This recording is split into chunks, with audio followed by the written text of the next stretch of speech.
BNP chairperson সাবেক প্রধানমন্ত্রী বেগম খালেদা জিয়া আজ ভোর 6টায় ইন্তেকাল করেছেন এবং ইন্তেকালের খবরের পর থেকেই হাসপাতালের সামনে ভিড় করতে শুরু করেছেন নেতাকর্মীরা এবং আইনশৃঙ্খলা বাহিনীর সদস্যরা নেতাকর্মীদের একটি নির্দিষ্ট স্থানে সরে যাওয়ার জন্য তারা অনুরোধ জানাচ্ছেন। একই সঙ্গে বিএনপি চেয়ারপারসন সাবেক প্রধানমন্ত্রী বেগম খালেদা জিয়ার মৃত্যুতে শোকাবহ একটি পরিবেশ তৈরি হয়েছে পুরো দেশ জুড়ে এবং একই সঙ্গে আমরা দেখেছি দলের সিনিয়র নেতারা কিন্তু এই মুহূর্তে হাসপাতালে অবস্থান করছেন। একই সঙ্গে যদি বলতে হয় কিছুক্ষণ আগেই একটি ব্রিফিং করা হয়েছে, সেই সঙ্গে হাসপাতালের বাইরে এসে কথা বলেছেন বিএনপি যুগ্ম মহাসচিব রুহুল কবির রিজভী, বিএনপি স্থায়ী কমিটির সদস্য নজরুল ইসলাম খানও কিন্তু কথা বলেছেন। তারা বলছেন যে তার এই চলে যাওয়া দেশের জন্য বিরাট শূন্যতা তৈরি হয়েছে। একই সঙ্গে আমরা দেখেছিলাম যে দীর্ঘদিন ধরে রাজধানীর যে এভার কেয়ার হাসপাতাল, সেই এভার কেয়ার হাসপাতালে বিএনপি চেয়ারপারসন বেগম খালেদা জিয়া মূলত চিকিৎসা নিচ্ছিলেন। একই সঙ্গে তিনি চিকিৎসা নেওয়ার ফলে তার অবস্থা শেষ কয়েকদিন তার অবস্থা অত্যন্ত সংকটাপন্ন ছিল বলে চিকিৎসকরা জানিয়েছেন। একই সঙ্গে যদি বলতে হয় যে শেষ সময়ে মূলত চিকিৎসক এবং তার পরিবারের পক্ষ থেকে কিন্তু কয়েকবার তারা জানিয়েছেন যে তার অবস্থা অত্যন্ত সংকটাপন্ন। আজ ভোর 6টায় তিনি কিন্তু রাজধানীর যে এভার কেয়ার হাসপাতাল, সেই এভার কেয়ার হাসপাতালে তিনি ইন্তেকাল করেন এবং তার মৃত্যুতে পুরো দেশে একটি শোকাবহ পরিবেশ তৈরি হয়েছে। মৃত্যুকালে তার বয়স হয়েছিল ৭৯ বছর।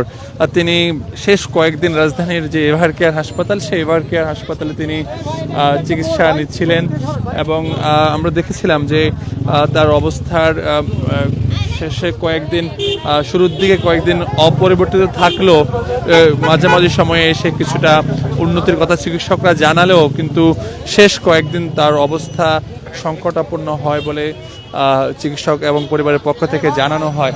এবং যদি বলি আজ ভোর 6টায় তিনি কিন্তু রাজধানীর যে এভার কেয়ার হাসপাতাল, সেই এভার কেয়ার হাসপাতালে ইন্তেকাল করেছেন এবং নেতাকর্মীরা কিন্তু এরই মধ্যে এখানে ভিড় করতে শুরু করেছেন।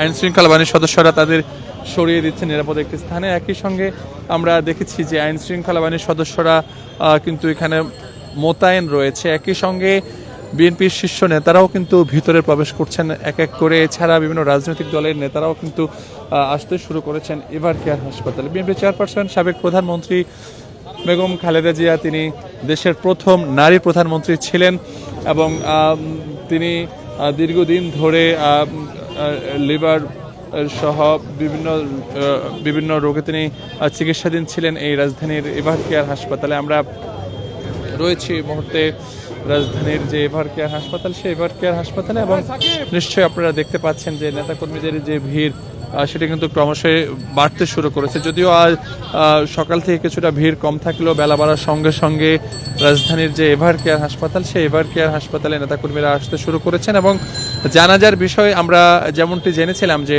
আগামীকাল তার জানাজা হতে পারে মানিক মিয়া এভিনিউতে, এমনটি আমরা প্রাথমিকভাবে জানতে পেরেছি। যদিও তারা বলছেন দুপুরে স্থায়ী কমিটির বৈঠক বসে আবার সেটি তারা আনুষ্ঠানিকভাবে ঘোষণা করবেন বলে আমরা জানতে পেরেছি। দর্শক, এই মুহূর্তে রয়েছে আমরা রাজধানীর এভার কেয়ার হাসপাতালে এবং দেখতে পাচ্ছেন যে এভার কেয়ার হাসপাতালে যারা উৎসুক নেতাকর্মীদের ভিড় কিন্তু সময়ের সঙ্গে সঙ্গে বাড়ছে। একই সঙ্গে যদি বলতে হয় আইনশৃঙ্খলা বাহিনীর সদস্য থেকে শুরু করে বিভিন্ন পর্যায়ের নেতারাও কিন্তু এভার কেয়ার হাসপাতালে প্রবেশ করছেন ভিতরে। আমরা রয়েছি এই মুহূর্তে রাজধানীর এভার কেয়ার হাসপাতালে এবং যেখানে বিএনপি চেয়ারপারসন সাবেক প্রধানমন্ত্রী বেগম খালেদা জিয়া রয়েছেন এবং ঠিক কখন বের করা হবে তার মরদেহ সেটি এখনও জানানো হয়নি। আরেকটি বিষয় যদি বলতে হয় আপনাদের, দীর্ঘদিন ধরে বিএনপি চেয়ারপারসন সাবেক প্রধানমন্ত্রী বেগম খালেদা জিয়া কিন্তু এই এভার কেয়ার হাসপাতালে তিনি চিকিৎসাধীন ছিলেন এবং চিকিৎসা নিচ্ছিলেন, সেটি আমরা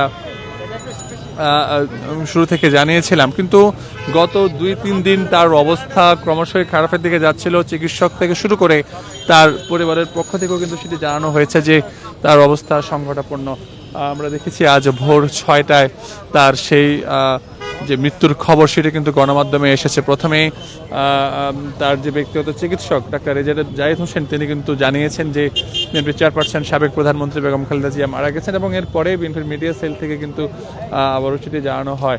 দর্শক, আমরা দেখেছিলাম কিছুক্ষণ আগে কিন্তু ইভার কেয়ারের যে মূল ফটক, সে মূল ফটকে বিএনপির যুগ্ম মহাসচিব রুহুল কবির রিজভী বের হয়েছেন, একই সঙ্গে বের হয়েছেন দলের স্থায়ী কমিটির সদস্য নজরুল ইসলাম খান, তারাও কিন্তু আমরা দেখেছিলাম এখানে বের হয়েছেন। একই সঙ্গে যদি বলতে হয় সবকিছু মিলিয়ে যে আসলে নেতাকর্মীদের ভিড় কিন্তু ক্রমশই বাড়ছে। আর একটি বিষয় আপনাদেরকে জানিয়ে রাখি, বিএনপি চেয়ারপারসন সাবেক প্রধানমন্ত্রী বেগম খালেদা জিয়া তিনি দীর্ঘদিন ধরে এই রাজধানীর এভার কেয়ার হাসপাতালে চিকিৎসা নিচ্ছিলেন, এবং তার মৃত্যুতে পুরো একটি শোকাবহ পরিবেশ তৈরি হয়েছে পুরো দেশ জুড়ে। এবং আমরা দেখেছি যে এভার কেয়ার হাসপাতালের সামনেও কিন্তু নেতাকর্মীদের ভিড় বাড়তে শুরু করেছে, এবং বিভিন্ন পর্যায়ের নেতাকর্মীরা কিন্তু এখানে আসছেন এবং তারা অপেক্ষা করছেন।